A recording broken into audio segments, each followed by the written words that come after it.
আজ আমি বানাবো এতগুলো নুডলস। এর পেছনে অনেক কারণ আছে, তো চলো গাইস আগে বানানো যাক। তো আমি নর্মালি যেইভাবে নুডলস বানাতে হয় আমি তেমনই বানাবো। আর সব নুডলসগুলোকে আমি একসাথে ছিঁড়ে নিচ্ছি, আর মশলাগুলোকেও আমি একসাথে ছিঁড়ে নেব। এতে করে আমার গরম জলে দিতে সুবিধা হবে, তাড়াতাড়ি দেওয়া হয়ে যাবে। আর এতগুলো নুডলস আমি বানানোর একটাই কারণ, আমার বোনেরা আছে আমার সাথে, কারণ আমি এসেছি বাড়িতে গাইস। তো লঙ্কার গুঁড়ো দেবো আর একটু সয়া সস দেবো, যাতে নুডলসের টেস্টটা একটু ভালো আসে। তো চলো ফটাফট বানিয়ে নিই আর তারপরে করব টেস্ট। আমার নুডলসও হয়ে গেছে অলরেডি, তো এবার চলো গাইস টেস্টিংয়ের পালা। প্রথমে আমি যখন একটুখানি মুখে দিলাম বেশ ভালোই লাগছিলো, তারপরে যখন আস্তে আস্তে আমি খাওয়া শুরু করলাম গাইস, বিশ্বাস করো এত টেস্টি খেতে।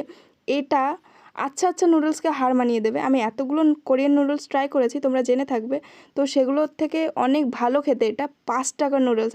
এটা কোন নুডলস তোমরা যদি জানতে চাও প্লিজ কমেন্ট করে জানাও।